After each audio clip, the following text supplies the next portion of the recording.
بعض لوگ تو اس کو قرآن کا بیچنا کہہ دیتے ہیں اور اوپر سے یہ آیت بھی پیش کر دیتے ہیں وَلَا تَشْتَرُوا بِآيَاتِي ثَمَنًا قَلِيلًا۔ ارے بھائی وہ کیوں نازل ہوئی تھی؟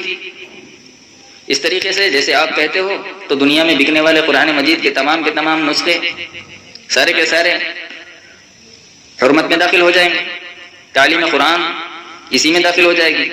میرے بھائی تعارضات کو سمجھنے کی ضرورت ہے، اور ذرا اس آیت کا شان نزول بھی تو دیکھ لیں۔ قرآن و حدیث اور اجماع و قیاس اور صحابہ اکرام اور ان کے عمل سے یہ روحانی علاج و معالجہ اور اعمال کا ثبوت ہے کتاب اللہ میں، اور اصح الکتب بعد کتاب اللہ یعنی بخاری شریف اور دوسری کتب احادیث اٹھا کر بغور پڑھو تو صحیح، مطالعہ تو کرو۔ رسول اللہ صلی اللہ علیہ وسلم سے ثبوت ملتا ہے کہ نہیں ملتا؟ حضرت علی رضی اللہ تعالیٰ عنہ سے ثبوت ہے یا نہیں ہے؟ حضرت ابو دجانہ رضی اللہ تعالیٰ عنہ سے ثبوت ملتا ہے یا نہیں ملتا؟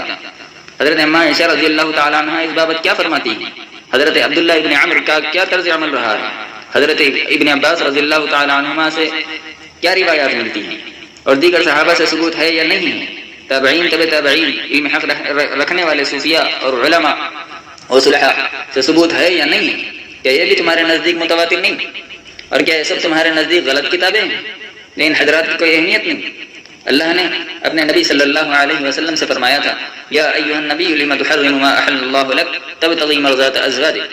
جب نبی رحمت صلی اللہ علیہ وسلم کو اللہ کی حلال کردہ چیز یعنی شہد کا پینا جس میں اللہ نے شفا رکھی ہے اس کے متعلق جب نبی کی ذات مبارکہ کو متوجہ کیا گیا ہے تو ہم کیسے کسی حلال چیز کو علی الاطلاق حرام و شرک قرار دے سکتے ہیں؟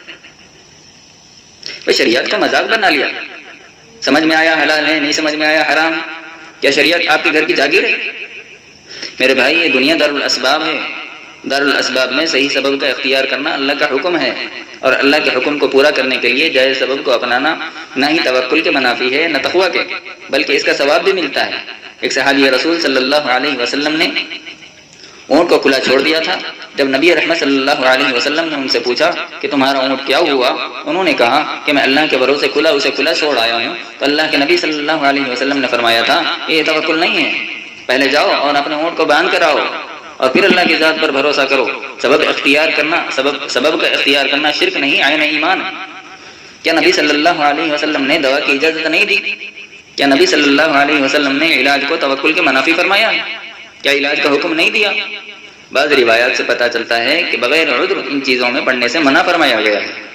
بعض سے پتہ چلتا ہے کہ دور جاہلیت کے دم اور تعویذات سے منع فرمایا گیا ہے، اور بعض میں علاج کے سبب کو اختیار کرنے کا حکم دیا گیا ہے۔ دعا کرنے کرانے کا نظر لگے ہوئے کے لیے غسل اور وضو کا حکم دیا گیا ہے۔ نیز اپنے بھائی کو نفع پہنچانے کا حکم فرمایا گیا ہے۔ یہ ساری باتیں میری اپنی نہیں ہیں، مستند کتب احادیث کے اندر موجود ہیں۔ قرآن و حدیث کے تعارضات کو دور کرنے کا علم نہیں تو کیا علم غلط ہو جائے گا؟ تعلیم قرآن و حدیث اور تعلیم فقہ کی کمائی کو جس وقت کی علت کی وجہ سے حلال اور جائز قرار دیا جاتا ہے، یہ علت تو عملیات کے اندر بدرجہ عدم موجود ہے۔ پھر اس اجرت کو بعض حضرات ناجائز کیوں سمجھتے ہیں، جبکہ دم پر اجرت احادیث سے ثابت ہے۔ طبیب ڈاکٹر حکیم فیس لیتا ہے تو بغیر کچھ کہے ادا کر دی جاتی ہے، کوئی اعتراض نہیں ہوتا، اور حق پرست عامل مریض کی استطاعت کے بقدر معاوضہ لیتا ہے تو اس کو غلط کیوں تصور کیا جاتا ہے؟ ہاں یہ اور بات ہے کہ کچھ لوگ اس کا غلط استعمال کرتے ہیں جس کے نتیجے میں سارے بدنام ہیں۔ اگر 100 میں سے ایک بھی عالم دین دوسرے علوم کی طرح جیسے علم ادب ہے، علم افتاء ہے، علم تخصص ہے، علم تفسیر ہے، اسی طریقے سے دوسرے علوم کی طرح اس علم کی گہرائی تک پہنچ کر کمال پیدا کرے اور خدمت خلق میں مصروف ہو جائے تو عوام کے عقائد بھی سلامت رہیں گے، ماں بہنوں کی عزتیں اور عفتیں محفوظ ہو جائیں گی، توہمات سے انہیں چھٹکارا بھی مل جائے گا، سفلی عملیات اور جادو وغیرہ سے باز رہیں گے۔ جب حق آئے گا تو یہ بندر اور مداریوں کا کھیل تو ایسے ہی خود بخود بند ہو جائے گا۔ آپ کو اس کے پیچھے پڑنے کی ضرورت ہی نہیں، آپ خود اس کام کو کیجئے۔ جو قرآن جانتے ہیں، حدیث جانتے ہیں، جی ان کے معنی اور معارف سے واقفیت رکھتے ہیں اور دین کی سمجھ جن کے اندر ہے، یا کم از کم صحیح العقیدہ عاملین کو کرنے تو دیجئے، ورنہ نادان عوام کا ایمان رخصت ہو جائے گا، عقائد بگڑ جائیں گے۔ حلال روپیہ و پیسہ جو لوگوں نے بڑی محنت سے کمایا ہوگا، بڑی مشقت سے کمایا ہوگا، سب کا سب ختم ہو جائے گا، عزتیں بھی تباہ و تاراج ہو جائیں گی، اور مسائل کا بھی کوئی صحیح حل نہیں نکلے گا۔ اللہ پاک سے دعا ہے کہ وہ ہمیں علم صحیح عطا فرمائے۔